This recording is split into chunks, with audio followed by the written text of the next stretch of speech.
आम्ही जे एवढ्या दिवसापासून सांगत होतो की हा अविश्वास ठराव एकमेव गावित परिवारांचा जो ड्रामा आहे तो आज सिद्ध झालेला आहे। ज्या 20 लोकांनी त्या अविश्वास प्रस्तावावरती सह्या केल्या त्यांनी एकाने बी त्या प्रस्तावाच्या बाजूने हात वरती केलं नाही। खरं म्हणजे सत्ताधाऱ्यांच्या मनात जी भीती आहे, विरोधकांचा जो धाक आहे तो कायम राहिला पाहिजे, त्याचं एकमेव उदाहरण म्हणजे हा जिल्हा परिषदेचा अविश्वासाचा ठराव आहे। आपण दीड महिन्या अगोदरच पाहिलेला आहे, महासंसद रत्न खासदार जशी निवडणुका हरल्यात तसं आता लहान बहिणीला बी वाटायला लागलं की मेरी भी दुकान खतरे में, म्हणून त्यांनी स्वतःवर अविश्वास ठराव आणून घेतला आणि त्याला बारगडून टाकला। आता 6 महिने एकदम निवांतपणे त्यांना झोप लागेल रात्री, यासाठी त्यांनी मागच्या 25 वर्षापासून जो जिल्ह्याला मूर्ख बनवायचा ड्रामा चालू आहे तो आजही सिद्ध करून दाखवलेला आहे।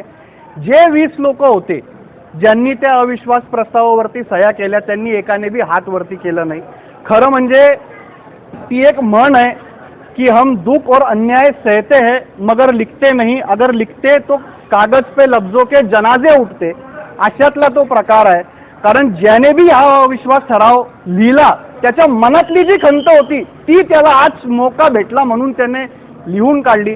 जे मुद्दे अविश्वास ठरावावरती लिहिलेले आहेत ते तंतोतंत सत्य आहेत। जिल्हा परिषदेमध्ये अनेक प्रकारचा भ्रष्टाचार आहे, जिल्हा परिषद अध्यक्ष कोणाचं ऐकत नाही, कोणाला घेऊन चालत नाही, ही वस्तुस्थिती आहे। आणि आम्ही पहिल्या दिवसापासून सांगत होतो की आम्हाला जिल्हा परिषदेमध्ये अविश्वास ठराव आणायचा नाही, कारण इथं जिल्हा परिषद स्वच्छ करायला गंगाजलने बी जर जिल्हा परिषद धुतली तर 3 महिने तिला पवित्र करायला लागतील। अशात आम्हाला या जिल्हा परिषदेचा भागीदार व्हायचं नाही।